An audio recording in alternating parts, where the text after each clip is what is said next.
In adolescent and young adults during this critical growth period, the body composition is changing from one of a young child to one closer to an adult body type. And that is driven largely through hormones. And the difference is it's different between our young men and our young women during this growth period. I think the body mass index is a great tool because in pediatrics we're doing the height and the weight with just about every visit at minimum of every year.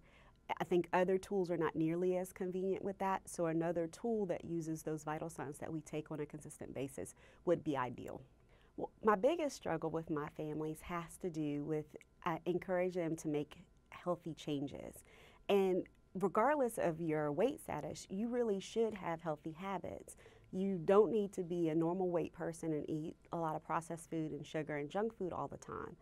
I think your tools that we collect in the clinical realm really do help us focus our attention on those young people who are at high risk for diseases. But really, everybody needs to eat healthy and everybody needs to exercise. The weight status just tells us who needs more efforts in doing that. The study gives us a great start. I think moving forward, I would love to see see what the body composition comes like in more diverse populations than the current study proposes. And again, it would be nice to sort of track kids longitudinally from younger age groups over into the young adult age groups and see how does the number continue to stay the same for men and for women. But I think it's a tool. It's ideal because it's using vital sign measurements that we take on a consistent basis in a pediatric practice. What I would like to see pediatricians do is use this tool along with the BMI to sort of focus on what young people may be at risk for weight-related diseases. So those who may have a higher BMI, but there's something about their habits that sound healthy, maybe this could help us figure out who truly has a higher percent body fat and we need to focus energy, efforts, lab work with, or those who may have a more muscular body type who we just need to congratulate them for where they are in their healthy habits that they're having. So I see it as an easy two-prong approach in our counseling. I think the tools that would help our families in their counseling towards a healthier lifestyle really are those that are friendly towards our young people.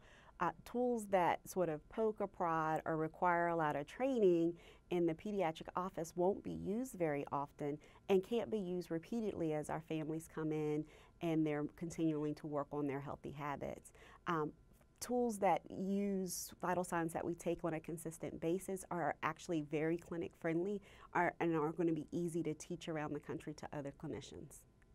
I think it will answer a lot of questions that I hear definitely in my practice from our families. Your chart tells me my child is unhealthy, but I'm looking at them and they're a completely healthy young person. What more information can you add to why you think we need to make some changes? And I think the tool could add to that conversation by giving us another data point to say, fat is unhealthy, your young person likely has a high body fat percentage, and that's the area we would like to see go down into a healthy range. And it just adds to the conversations to help them understand a little bit more about what constitutes health and unhealthy.